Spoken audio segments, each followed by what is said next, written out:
Oh, so you're a man of principle. Until your girlfriend's involved. You can't do that. You know the Guardian's ill, Bray. You'll be chucking him to the pack. Look, I said we were going to make a rendezvous point. But I didn't say we were going to take the Guardian with us. If I disguise myself as him, no one will know the difference from a distance. And by the time the kidnappers are upon us, well, it won't matter. We're going to stake the place out. We're going to ambush them.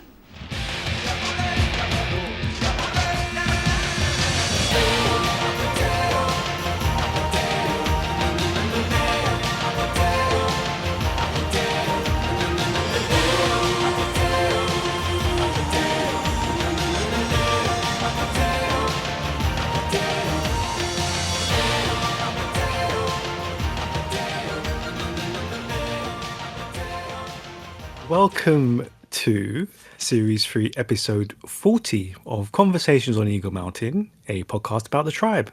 I'm your host, Lance, and joining the podcast panel today is Liz. Hello. And Sabine. Hi. With episode notes done by Matt and myself. So Series 3, Episode 40, the screenplay was done by Tony Osborne. It was directed by John Reed, and the episode synopsis was read out by Liz. Bray plans to outfox the kidnappers, but not everyone agrees with his plan.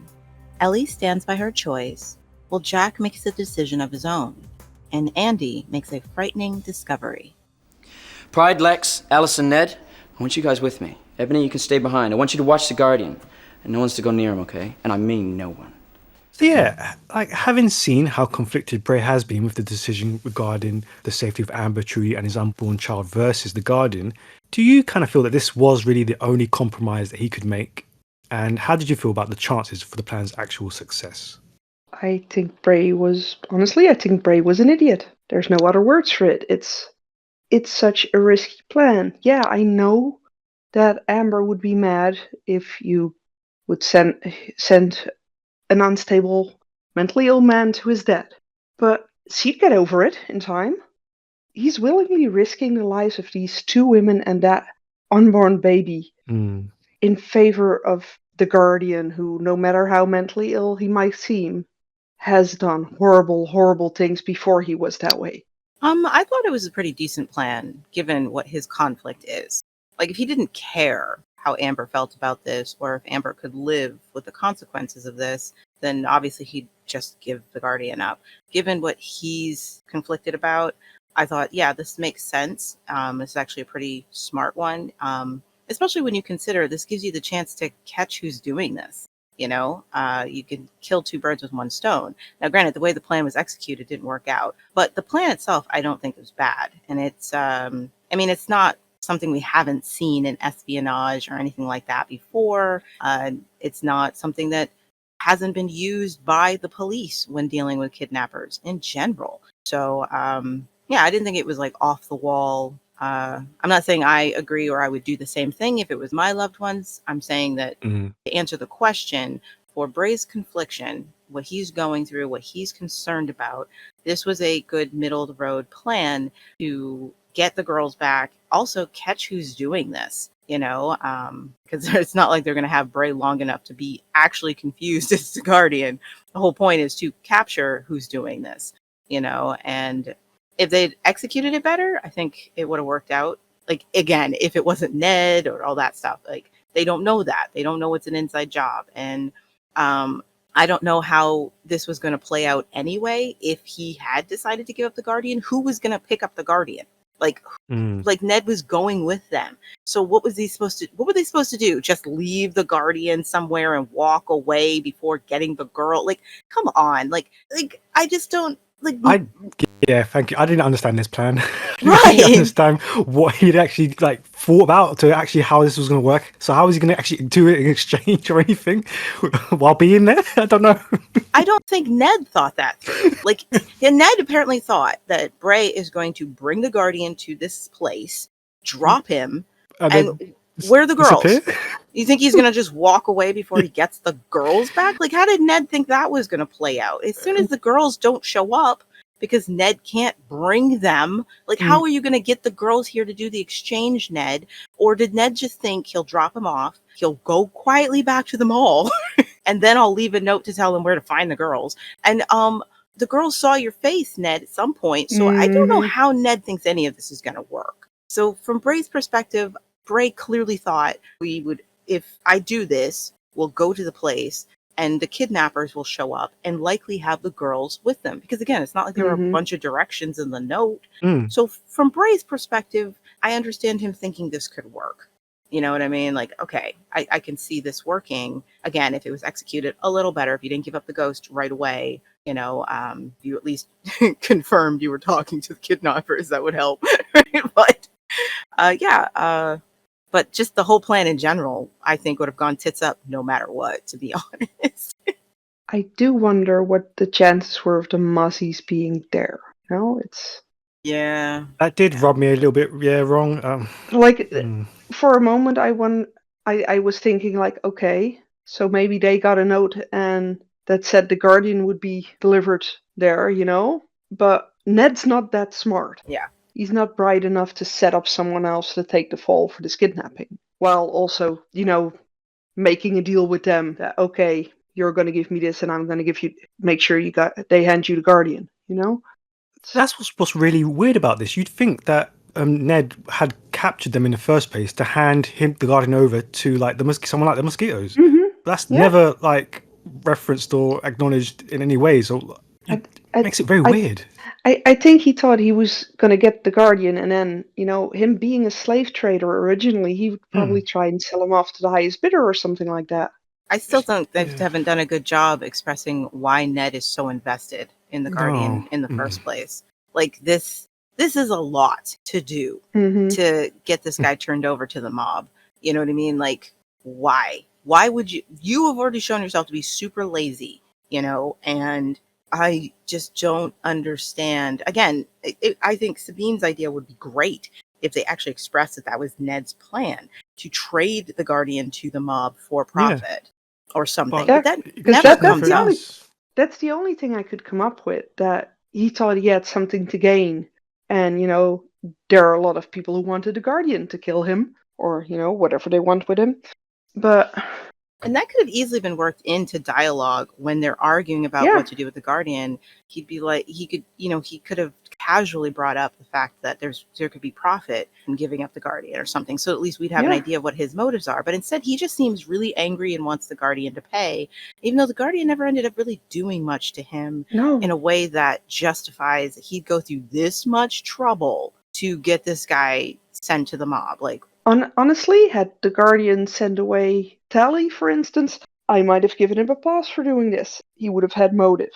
If Ned had been introduced later, like with Jack coming back, like if we knew he'd been sent to the mines or something, then you could be like, oh, okay, this guy has a bone to pick with the Guardian, and that's like, I wouldn't have any questions at that point. But like, go get your vengeance on this guy. But because the only thing the Guardian, other than keeping them in the mall, did to one of them is put his sister on trial, from which she was saved by Luke, and then immediately let her go. So it's like, it's like if that would have had a consequence of her being sent away like Chloe and Patsy, sure, I would have gotten his anger, but no. Ned's motivation for all of this is just what? Yeah. I'm sorry. So to me, profit would be the only explanation I could think of. I mean, if Ned had been written to be more savvy and not to be more ambitious, then I would buy that it's more like an Ebony thing. I'm just always looking for the next leg up, but he's written to be lazy and unwilling to even get himself out of a situation until I guess he got bored and then he decided to get out of the mall. That came out of nowhere. So I'm having a hard time believing that the guy that I saw who ate garbage is like, I'm willing to execute this plan and stick to it. Not easy money. This is hard. This is a hard commitment to do. To be fair, he thought at first that they would instantly hand him over. Yeah, I'm sorry. They just didn't do a good job with it for me. No, but that's more the lazy part. He just didn't think it through. He just assumed they'd hand him over instantly to whoever, however. He didn't think about that, but even his plan is lazy. He doesn't give the first note doesn't give him any instructions. So it's like, it's all contradictory. It doesn't match whatever motives he's supposed to have And so they just once again botched Ned when they could have done a really good job with this. Yeah, the motives are just all over the place. It's not for revenge. It's not for profit. It's not for Alice until much later. It's just very weird. It's not. I don't understand. Yeah, it doesn't make sense. Any of it. And out of all people, why Amber? Clearly because he was already annoyed at her, and because he figured Bray being the leader, he sees Amber is important to him. If there's anybody he'll trade the Guardian for, he'll trade it for his girlfriend. Like, yeah, fair enough. And Trudy's just collateral damage. It's not like they'll try to help anyone else. Fair enough. Like he wants it to be a sure thing, so it's gonna have to be Amber, you know. Like, and he even reasons that later with Alice. Like, if it was somebody I loved, I would do anything to get them back. So yeah, that was his reasoning. He thought it was a sure thing. Yeah, he'll of course trade for Amber, you know. But what do you think about Bray leaving Ebony behind to watch the Guardian? It just seemed a bit weird to me. It's so odd. Why didn't he just leave Tysan and Lex there?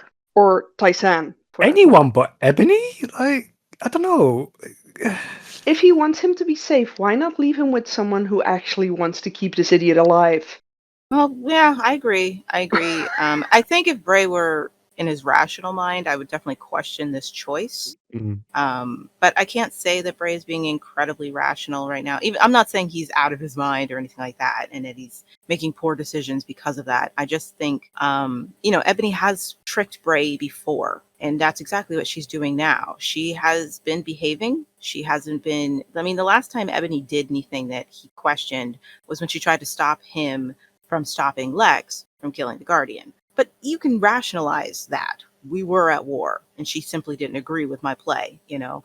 But she's been on her best behavior. She's been helpful. She's been a team player.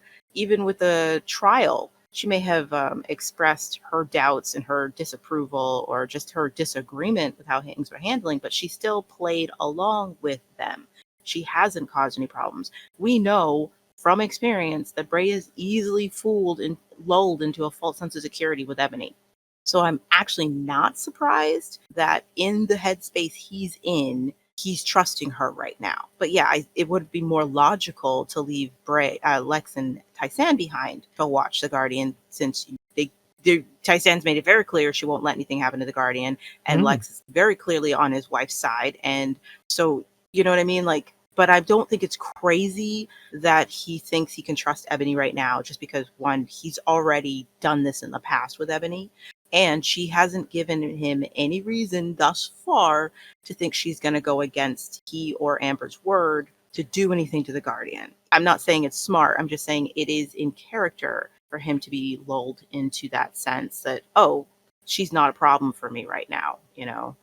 I do see what you're saying. I do. It's just an odd choice. It's just like...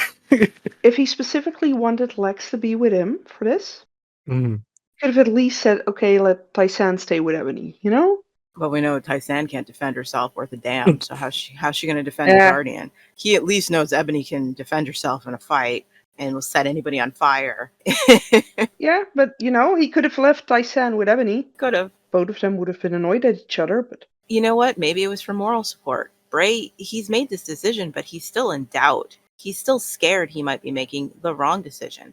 And Pride's certainly not giving him any reassurance. You know, he's looking at judging eyes everywhere. So maybe he wanted them there for moral support. Maybe, you know, just somebody who's not going to make me feel like an idiot for making this choice.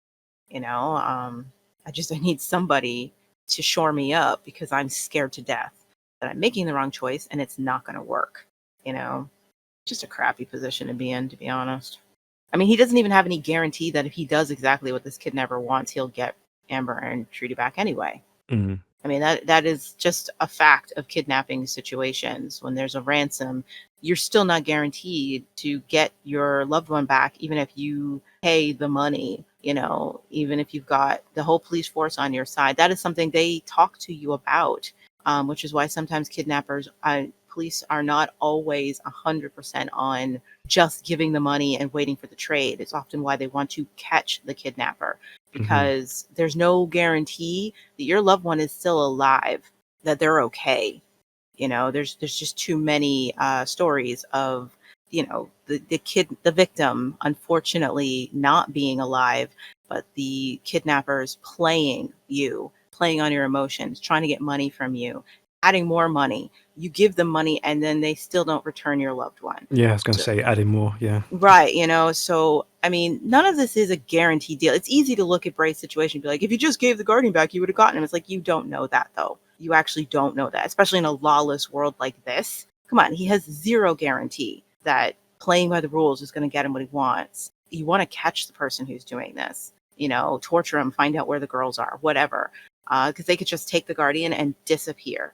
I mean, I think we all agree, though, that we would have just handed over the Guardian. That would have been the simplest option. Mm-hmm. Yeah, I totally agree. I'm just saying that we get Bray's... I want to be fair to Bray's conundrum, and I don't want to just be like, he's a moron. You know what I mean? Because it's like, this is sticky. This is sticky. No, yeah. No, I definitely understand Bray's conundrum, but yeah, it's just like, who just handed him over? Mm-hmm. I want to catch him too, though. I would beat their ass. I would. I want to find them. We are gonna have snipers on roofs. Okay, get that crossbow out because I am. Mm-hmm. I am not stupid plan in the. I'm not just gonna hand them over and let them walk off into the sunset. I'm going to catch you and then I'm gonna beat you down and regret ever taking my babies. Are you crazy? Mm-hmm.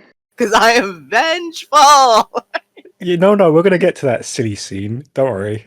We'll talk about how amazing it was staged, but... You've got no future with him, Allie. Oh, and I suppose you and Ned do? Well, before he tries to sell you off to some slave trader like he did with Pride. Well, at least he's not a condemned criminal. And I haven't had to two-time anybody either. You don't understand. I never meant to hurt him. Well, that's pathetic. You think I don't care about Jack? I'm only judging you on your actions. Well, you've got no right. You're a hypocrite. So yeah, a few things in this. Let's start with Alice's perceptions of Ned, because it kind of feels like he's kind of twisting her around his fingers in this scene. Well, for me anyway. How did you react to that? And then, obviously, the argument between the two sisters. Okay, I know Ellie haters love this because they don't like Ellie and they love anybody telling her off, fair or not, whatever. I did like the first half of the conversation because it actually does sound like Alice is concerned for her safety, and she's right. Luke isn't good for Ellie. He's not a good choice because it's very dangerous for them to be together, and she's right to be concerned about that. I mean, it's about time you've been concerned about your sister's safety with this guy after pushing her on him. But I did like that, because it does come across as, I care about you and it would be dangerous for you to be with him. He may be free, but he is still a wanted man. There are people who don't care about the verdict. They still want him to pay. And if they get their hands on him, he's had it. And if you're with him, you will be collateral damage. I don't want that to happen to you. That is totally fair and totally valid. But I don't like how it descends. Now, it makes sense that Ellie gets defensive because right now she's looking for reassurance. She feels terrible for what she did, choosing Luke over Jack. And she wants someone to tell her, it's okay. You don't love Jack anymore. You're not a bad person for that, And so she's being judged by the person who put her in the situation in the first place. I just wish the conversation, it's like the narrative is completely forgetting that Alice is the reason we are here. And she takes zero responsibility. She even infers that her sister cheated on Jack. And I don't like that because, again, that's not what happened. And Alice, because you orchestrated the entire thing. And they're using her as the mouthpiece for the narrative to just paint Ellie as this horrible person rather than taking into account how we got here. And I get it. Again, she's defensive because Ellie's like, Ellie was actually pretty okay about finding out her sister with Ned. She just even says, like, hey, I kind of already knew. No big deal. You know what I mean? And so, like, Alice got defensive first. And it's like, you're supposed to be the more mature one. Your sister needs you. So I didn't like the second half of the conversation, but the first half was good. And that's what I'll say about that. I actually do feel bad for Ellie. Because, again, I do not like the narrative, like, just skipping over the details of how we got here. And I do not like Alice acting like Ellie cheated on Jack, because that's, again, not what happened. And again, Alice, this is your freaking fault. even just like an exasperated expression of I never would have told you to do this if I thought you'd fall for the guy, or just anything, but no acknowledgement whatsoever. Ellie, you're just a terrible person for falling for this guy when you had Jack all along. And it's like, since when do you even care, Alice? When Jack came to you, you ate spaghetti, okay? You didn't give a crap about this relationship, so don't pretend it matters to you now. You know what I mean? Like, I just didn't like the second half. But I'm sure the Ellie haters were happy, so. Was I happy? You know you were! You know you were! Don't even Very pretend! Sabine, tell Just us go! Well, it was enjoyable. it was enjoyable. It truly was. It's because he simply thinks, okay, you have a great guy, you're in love with that guy. Why would you think of anyone else if you have a great guy that loves you? Because that's not a situation Alice herself has been in before. So from that point of view, I get why she's annoyed at Ellie, because, Jack's here now, he's great, he's amazing, he would do anything for Ellie. And she sees her sister making that other choice.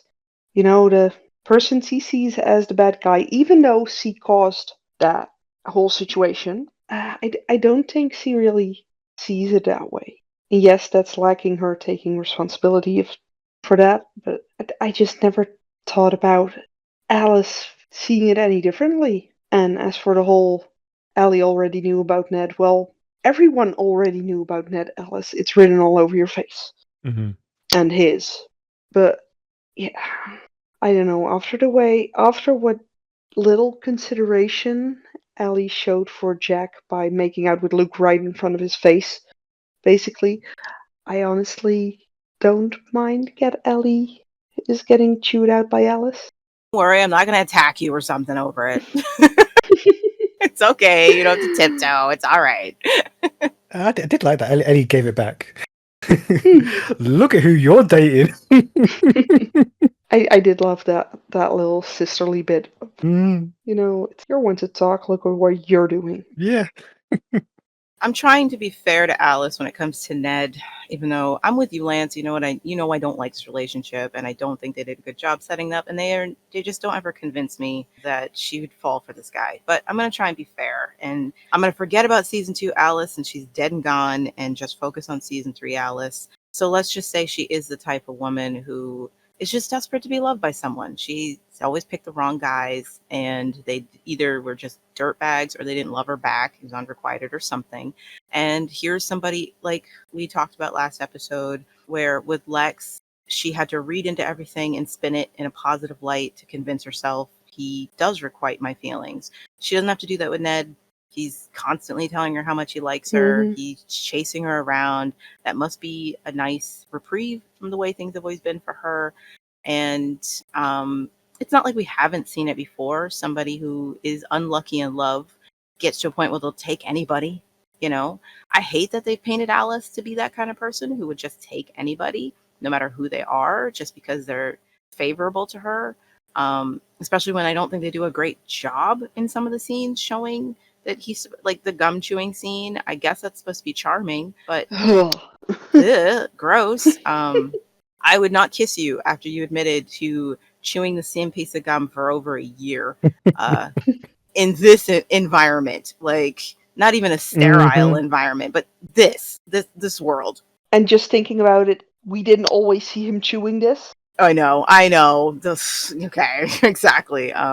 Okay, the lucky gummy is just another one of those objects that pops into existence. At least some of the other objects that pop into existence have some significance. The lucky gummy is just gross. Of all the things. Of all the things. Honestly, I give me the special soap any day over this. It's not like it comes back with any significance. You know what I mean? Like, oh my gosh, we need to get these wires together or the bomb will go off. Hey, Ned, you're a lucky gummy. You know what I mean? It doesn't matter. This is what I don't understand. It's just there to make us gross out more about Ned, but you're then making us trying to believe that Alice and Ned should work, but you keep giving us these things like, ooh.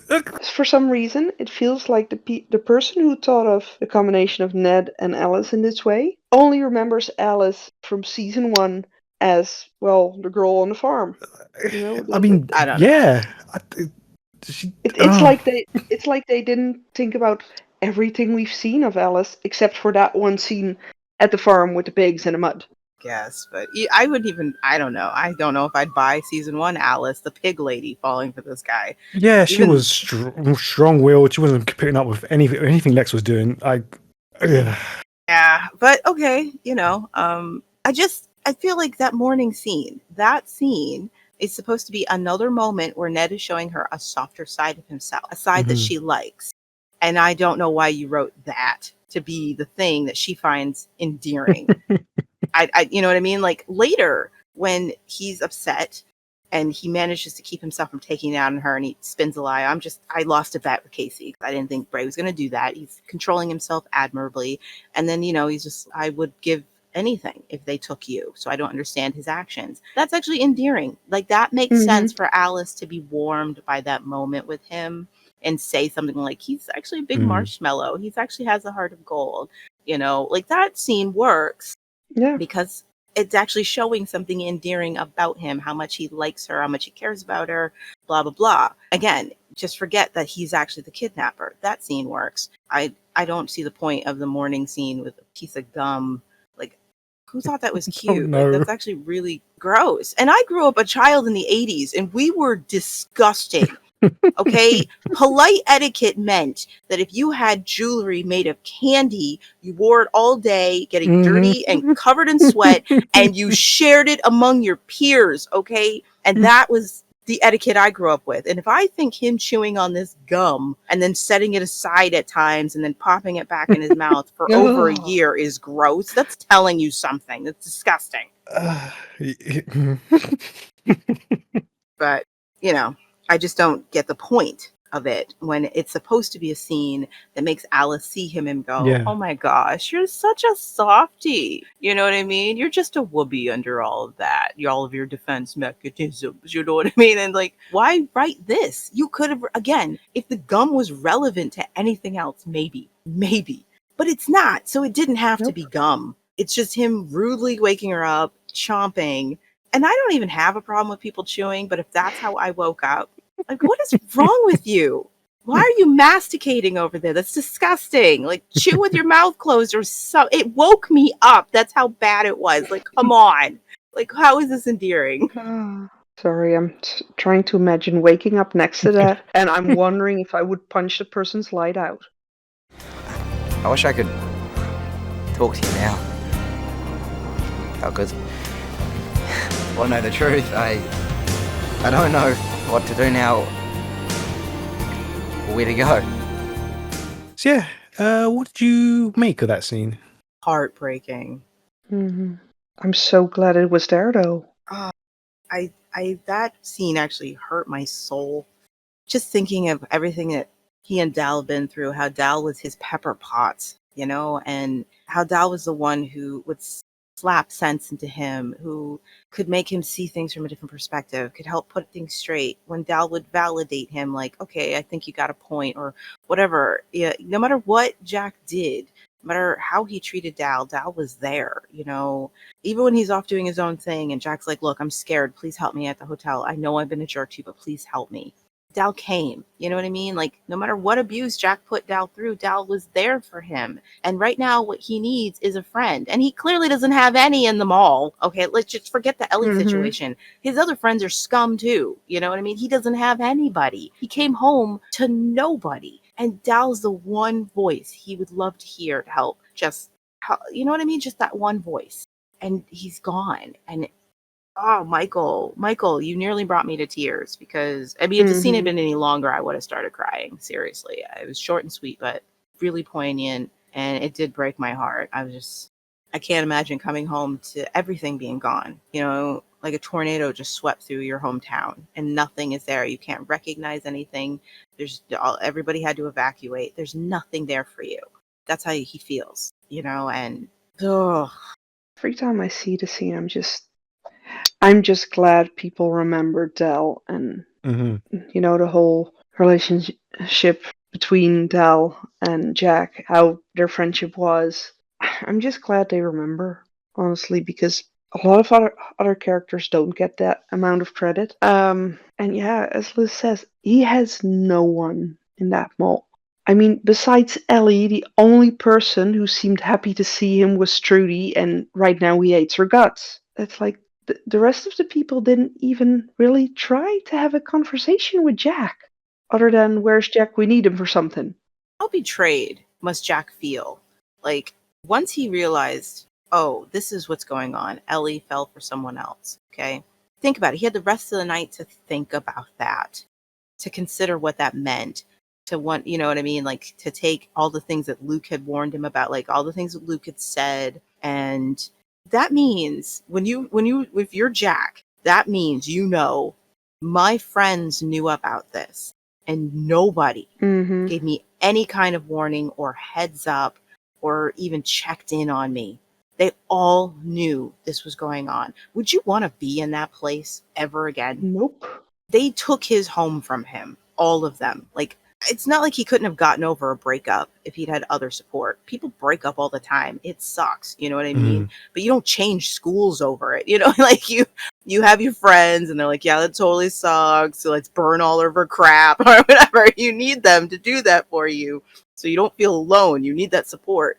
And the sense of betrayal I would have if I were Jack, just knowing that there is not a single person in that mall that gave a damn about me. They didn't even give me a heads up. They didn't warn me. They didn't even check to make sure I was okay. They clearly knew this was going on. All of them. Yeah. Even Celine, who doesn't know anything, was twitchy about it. And she came the closest. Celine came the Mhm. closest to Yep. trying to be like sensitive about the issue and not talk about more than she knew. But you know what I mean? Like, that's saying something when Celine was the most sensitive about it. And I couldn't go back there either. You guys took his home away. It was his home first and you took it from him. When the world came to an end, he went to the mall and you took that from him. All of you are guilty. Like, oh my gosh.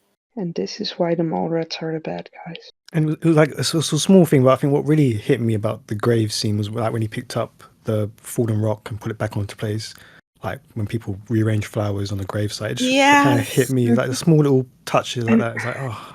Even what he says about it, like, yeah. you like things to be in order, and there you go. Now it's all tidy. Like, oh, yeah. Like, thank you for putting that in, whoever put that in, because that was a nice little touch. And so fitting. Oh, so fitting for Jack to be the one to think of that. Because he did know Dal, you know, for all his flaws, he did know his friend. Yeah. You know, I mean, again, he was a total dick most of the time, but he knew his friend. He knew the way Dal thought and what he was into, even if he didn't always care about what he was into. He did know him. And, geez, I'm glad it was a short scene because it would have broke me. Yeah. Like, okay, Michael acted that way too good.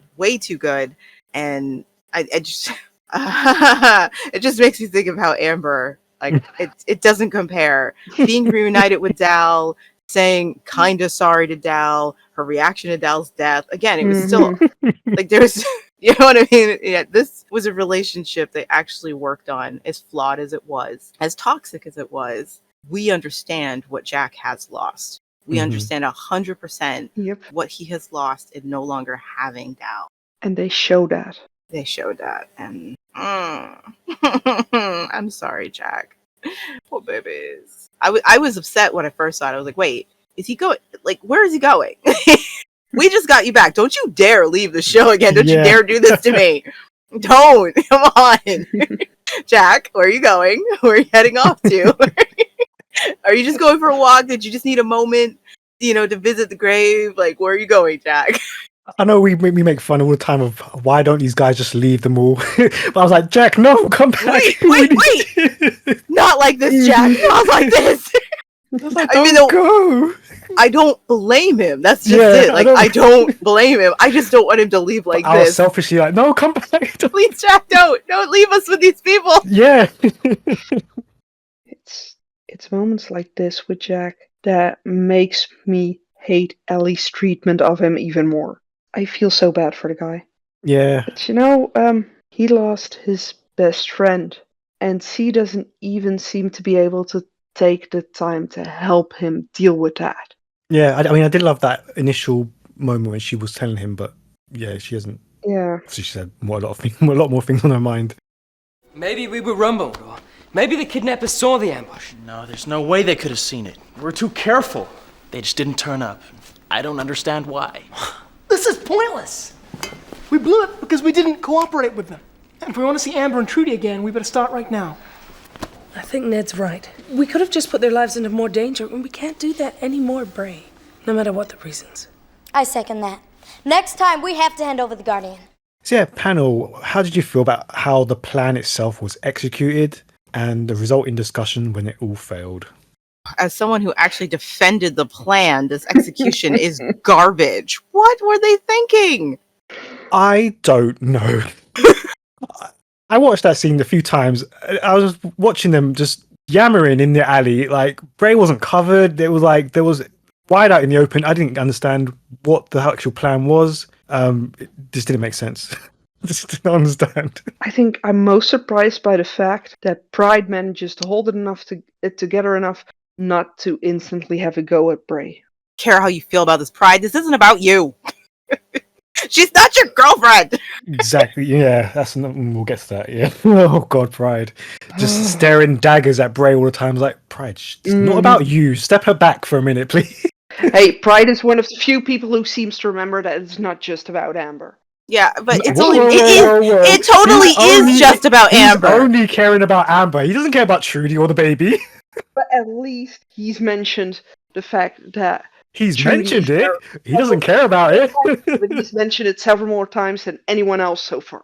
Yeah, I don't think Pride would be this involved, this invested, if it wasn't Amber who was taken. If it'd been a random mall rat, I think Pride would be more willing to actually consider the things that Bray has had to consider. So I'm sorry, he is making it all about him because he loves Amber and all he cares about is getting her back. Screw her feelings or anything else. All right. So I'm not saying that makes him bad. I'm just saying, like, it's clearly he's only thinking about himself and what he wants. And it's just Amber. He wants her back. Because I don't think he'd feel this way if they'd taken Tysan or Celine or even May. I don't think he would be this like determined to do anything to get them back. All right. So I'm just saying, like, I'm not giving him any freaking trophies for wanting the girl he loves back. No, it is nice that he is mentioning, don't forget Trudy and the baby in this, but yeah, it's just about Amber. But if it'd only been Trudy and the baby, I don't think he'd be that invested. He'd be like, yeah, we totally have to get them back, but he wouldn't be staring daggers at Bray for whatever choice Bray made. But he might actually remind people of the fact that they need to go find him. Well, yeah, but I'm just saying, like, don't give him any gold stars because he wouldn't be this determined. He wouldn't be this heavily involved. I don't even know if he would have come back to the city if Bray found him and said, Trudy's missing. He would be like, shucks, that sucks. I hope you guys find her, man, but I gotta go home. You have Amber. She'll save this for you. Yeah, he wasn't coming back for Trudy. It's nice that they remember she exists and throw her into the conversation now and then, but let's all remember, it's all about Amber. I know. It's just more the whole nobody ever remembers the fact that she's gone. So appreciate the fact. He's not the only one, though. If you're going to give credit to him for that, there are other characters who have mentioned Trudy as well. You know, even Celine, believe it or not, has mentioned Trudy, you know, and even Bray every now and then remembers Trudy exists and says her name. So more than he says Danny's, I'll tell you that. And more than he did the last time she was kidnapped. So exactly. It's an improvement, yeah. It's an improvement, definitely. I think I'm just still judging the mole rats for the last time she was kidnapped. Oh, yeah. Yeah. As you should, yeah. But, like, we all know Trudy is just the secondary character here. We all know. We all know they wouldn't do anything to save her. We've been here before. She's just lucky she got kidnapped with Amber, okay?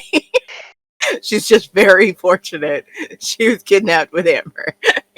Oh, man. But, Can you imagine if Ned had thought they would find Trudy important enough to trade for her? Like, oh, Ned, we didn't tell you how this whole Chosen thing started, did we?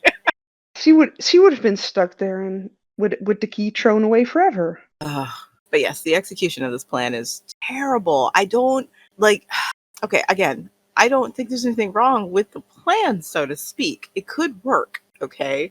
It's not going to work if you immediately reveal yourself to the person you think is the kidnapper before they've even spoken a word to you.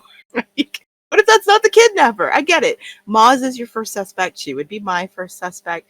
But get some confirmation that that's why she's even here first, okay? Like, before you give yourself up and reveal, I'm not the Guardian. Because if it was Maz, let's just say it was Maz, okay? And you you see it's her, yourself. and you just there's nothing to stop her from saying, like, what are you doing, Bray? Like, just denying she had anything to do with this. That's what a smart person would do. They're not going to be like, oh damn it, you thwarted me. Give her a chance to admit that's why she's even here. Come on. You see these girls walking everywhere in the city. That's just what they do. Okay, they're getting their calisthenics in. All right, and What's worse is even if she did reveal that she was the one who kidnapped the two, like, oh, you haven't got the Guardian here, so I'm not going to hand them over. Like, so, like, you know what I mean? It's like, what did you think was going to happen? Like, there would have been a fail-safe. The point is to make the kidnapper think they're getting what they want until you can get some information. Like, I don't understand. Where are they? Are they alive? Are they still in the city? Like, I mean, like, need to get some information, Bray.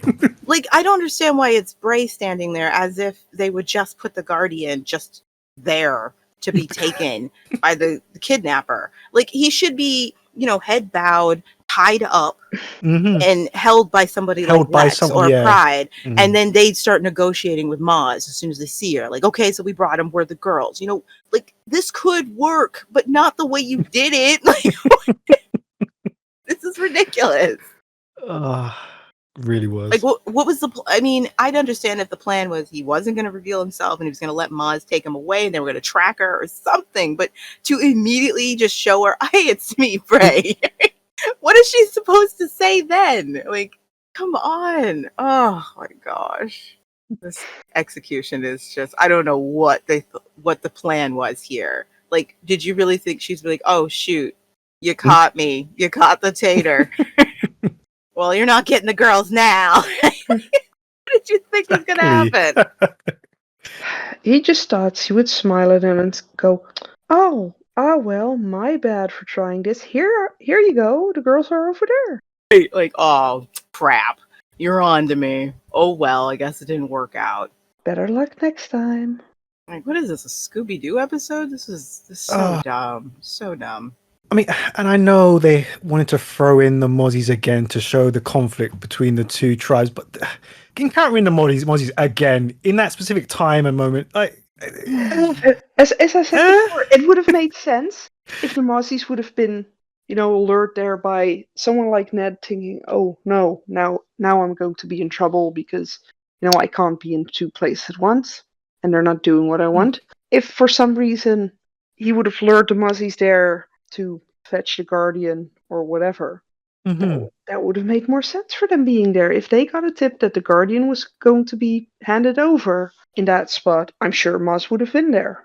But they don't give her a clear reason. Casual stroll in this whole city, and they end up in the same spot at the same time that they're going to have a kidnapping swap.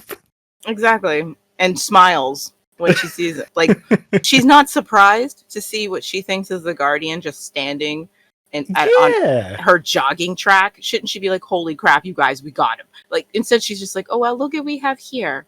I can't believe it. Like, you don't have any questions as to why there's somebody dressed like the Guardian here at all? Like, you seem to be pretty cautious, Maz, and it just seems weird that you would not be surprised at all that you have encountered him on your casual yoga walk with your girls and are just like, yes, look what we found. I mean, she was more surprised when she found Luke walking out there, like she actually reacted to, oh, we didn't expect this.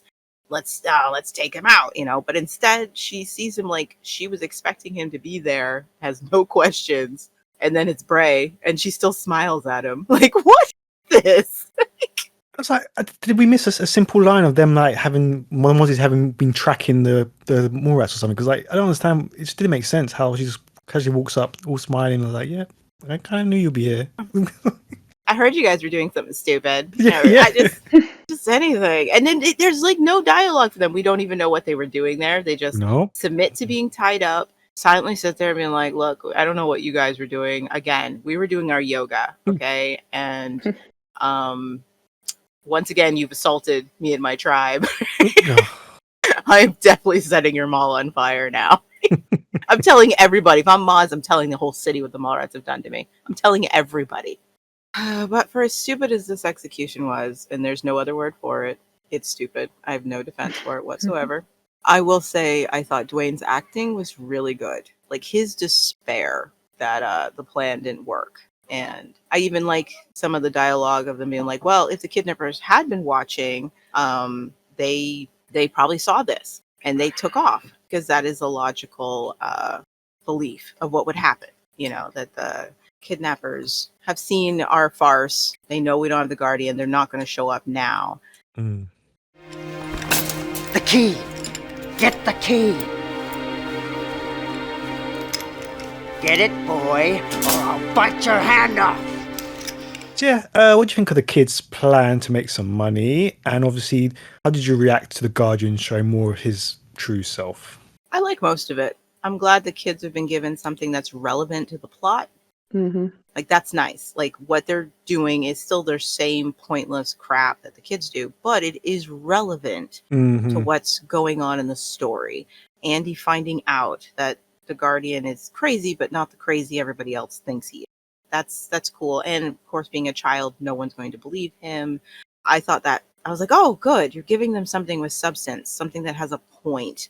And it even works with the being off the back of Casey having made all those bets that Bray would give up the Guardian, only for Bray to be like, no, I'm not actually giving up the Guardian. He's got to make money, you know? So all of that works. I'm like, okay, this is cool. I could have done without Ebony's laundry. It just seems silly in this world, since they rarely change their clothes, to make laundry a chore. You'd have someone do it. Like, I could get it if it was someone like Zandra, who's always changing her outfits or something like that. But Ebony, you've been wearing like the same thing. Like, you pick one thing and you wear it for like half the season. You know, I'm like, is that just your underwear? Like, it's just weird chore to trade with Casey. I'd understand if it was something else, but her laundry in this world, when we never see you guys clean clothes, it never comes up as a thing that you have to think about. Like, I would have liked something else. But otherwise, I like most of it.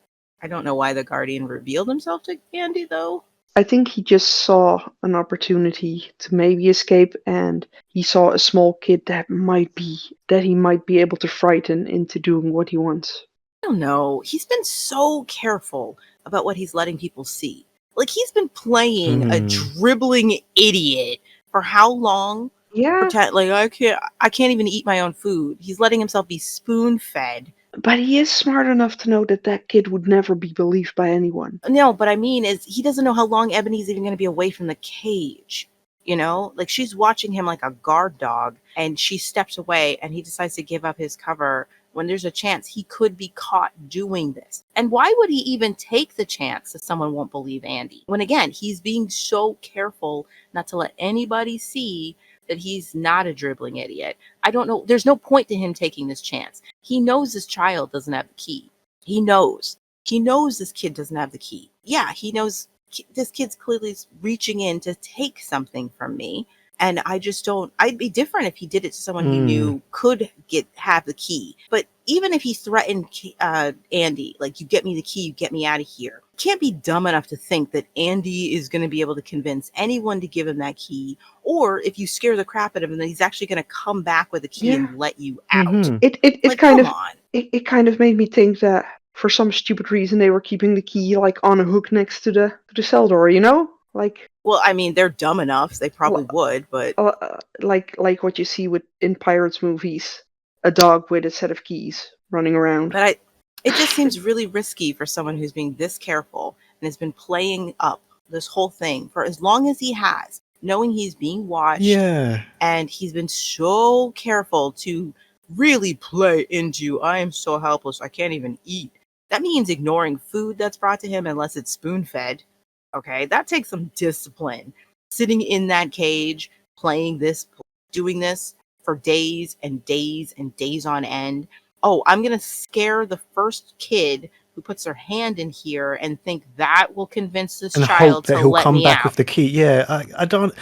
This is what I don't understand, because that's probably the only way understand it is if the key was within his sight, he just can't But get to even it. if the key was within his sight, if you're scaring this child, what would convince the child to open the door and let the scary guy out? He's just going to run off and tell someone. And even if you think no one will believe him, it's still a real long shot to getting out. It's a dumb way. It's a dumb way to reveal yourself. It's like he was just bored. That's what I really feel like he just cracked under this and got bored. And he like, got bored. The Guardians had like many other better opportunities. Like the cages opened all the time to feed him by either Tai-San or now Lex. It could have had ample opportunities to knock Tai-San out and know where we need the cage.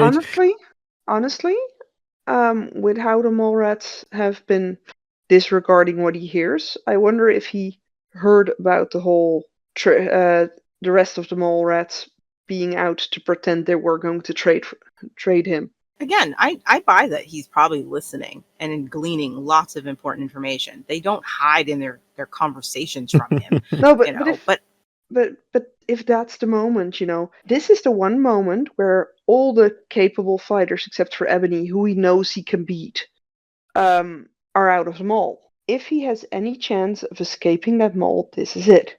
Yeah. I'll give you a 10% star on that one. I see what you're saying, yeah. It's just there are better opportunities, I feel. It's he's like had easier opportunities. Yeah, he's definitely had better opportunities. But there's no one else really standing in his way other than Ebony. If Andy had actually opened the cage, then I'd buy it. But he's only putting his arm in, and you're scaring the crap out of him, not trying to cajole him. We know he's got charm. We know he can talk people into things. I'm sorry.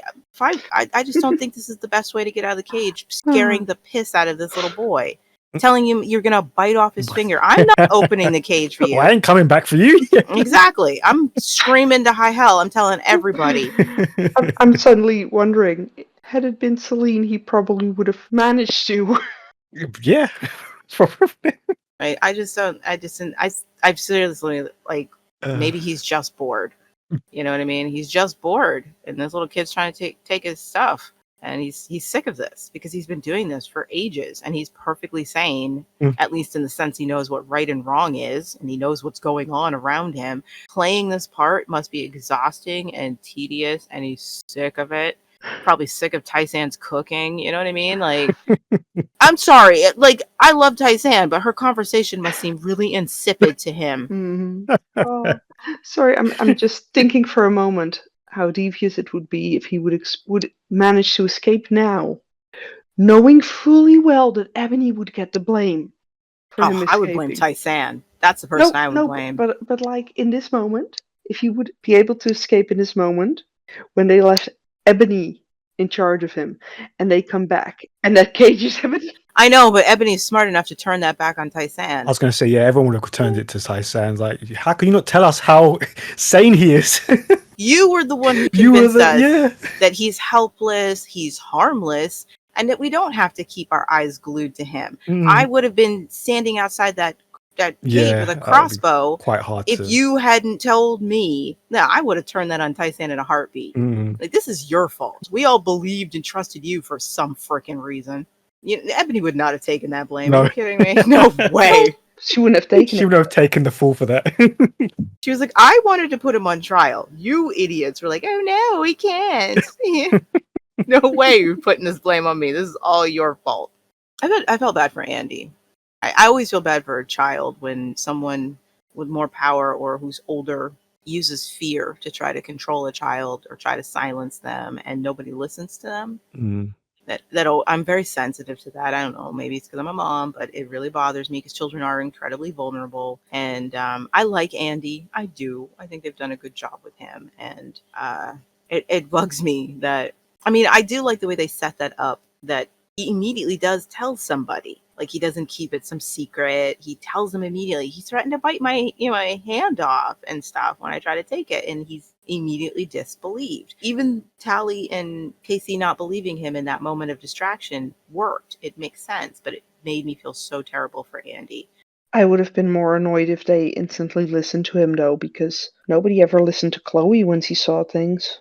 No, I said I like it. Yeah. I just feel bad for Andy. I actually don't know why they didn't believe him. Like, he's obviously, they think he's insane. Like, why wouldn't they believe he shouted, "I'm going to bite your hand off"? It's like they were like, "Oh no, you didn't even say that." It's like a bit weird. You know what I mean? Like, why would you not even think he'd say that? I don't know if it's because Andy already expressed how scared he was to do it, Yeah. and so they just figure he exaggerated his encounter with him. And his sister likes to paint him as a fool.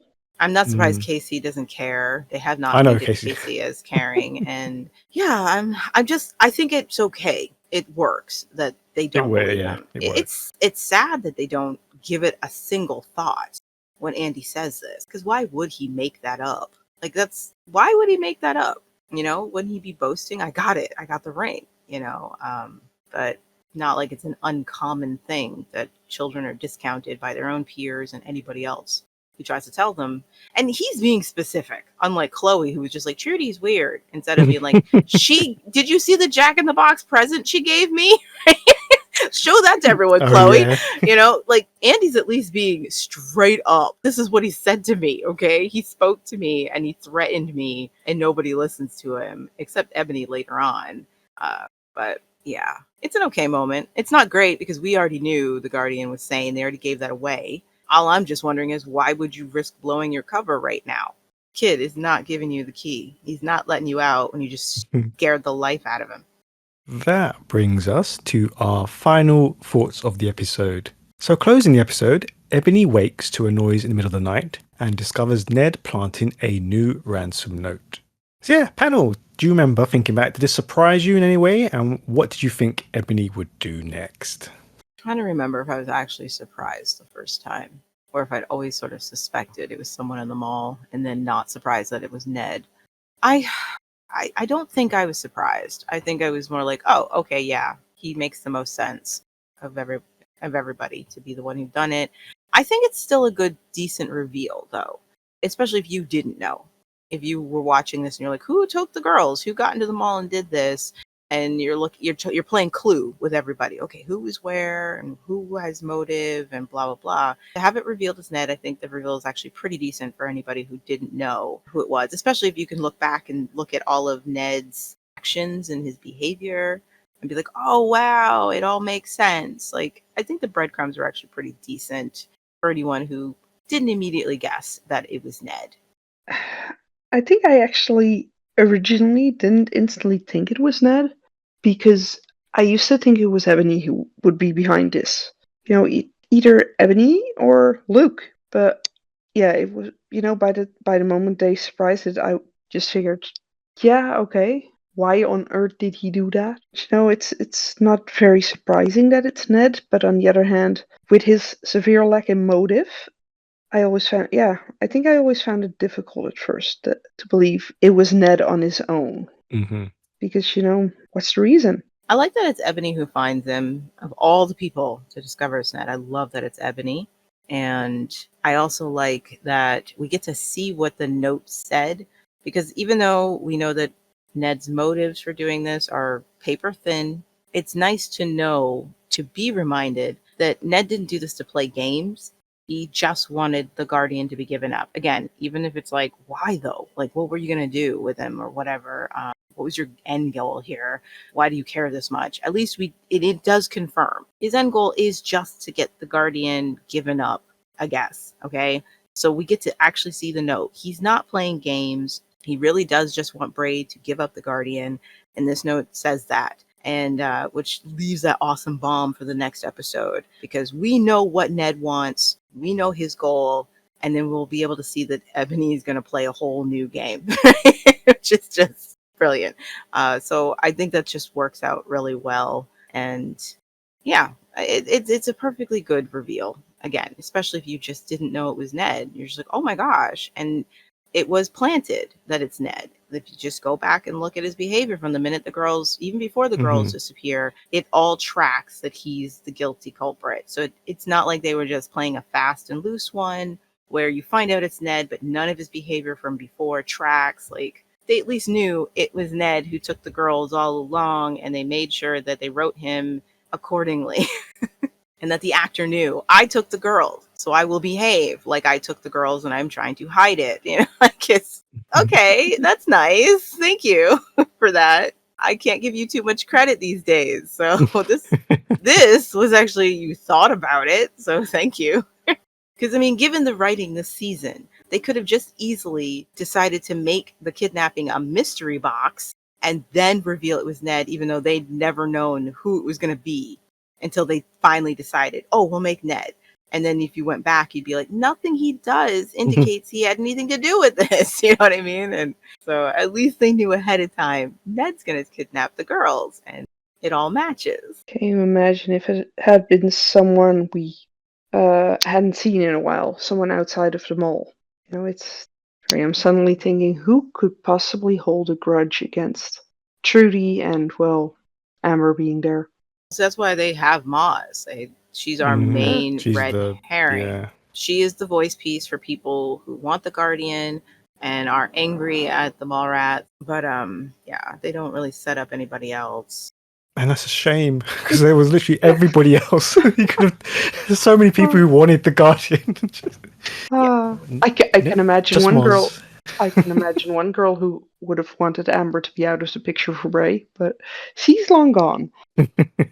Wow, what an admittance from you. I was waiting for her name to come up. I was like, I'm not playing into this.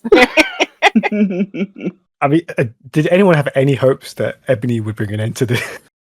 Did I think? I honestly didn't know what Ebony was going to do. Ebony handled this. She would try to benefit from this as much as she can. All I knew is this plan just got way more exciting. Please, Ebony, do something with this. And boy, does she. Because Ned was ready. He's like, just give him up. I don't want to do this anymore. It was never supposed to drag on like this. And now I was thinking, oh no, those two girls are doomed. Yeah. They're stuck there forever. He really believed I'll have them for 48 hours tops. 36 maybe. You know what I mean? From the moment they find the note, they're going to give up immediately. You know, like he really did think it was going to be a quick, easy payday or whatever. He was not prepared. It's just cool that it's Ebony who discovers them, because even though, again, she's not been that proactive in season 3, she does have this really great history. And you can fall back on any of that and be like, ooh, what is she going to do? You know she's going to do something with this information. And it's not going to be as simple as giving up Ned. Nope. Never going to be as simple as going, guess what I found? You know, there's going to be a bigger plan in play for her. And just the not knowing what that plan is going to be makes it so much more exciting. You're just like, oh, poor Amber and Trudy. I don't know where this is going to go. I don't know what everybody's going to do. It could go so many ways. It's not like she doesn't have a grudge against Trudy either. Like there's so many things she could choose to do. So many ways. Yeah. So many ways to torture these girls. She could play nice. She could use this to get trust. Like, she could give up Ned to gain trust, but then she's going to do something with the trust she gained. Like, there's just so many directions she could go in, and it's, fantastic. Just, of all the people. Yeah, of all the people, Ebony was one of the best. He was the perfect person to find out, It's like suddenly there's possibilities and options. Yep. Someone with an actual motive that we understand. We know what Ebony wants. Power! And chaos. And sometimes Bray. And sometimes Bray. Sometimes. When she remembers. When someone else is making eyes at him, you mean? Yeah. Usually when she has all the other stuff she wants. Then she's like, now I want some eye candy. Now I have time to remember that I liked you and you didn't like me, and I'm still not over this. I need real closure. So yeah, that's actually a pretty decent cliffhanger. Okay, cool. That brings Series 3, Episode 40 to a close. Thank you very much to our panel.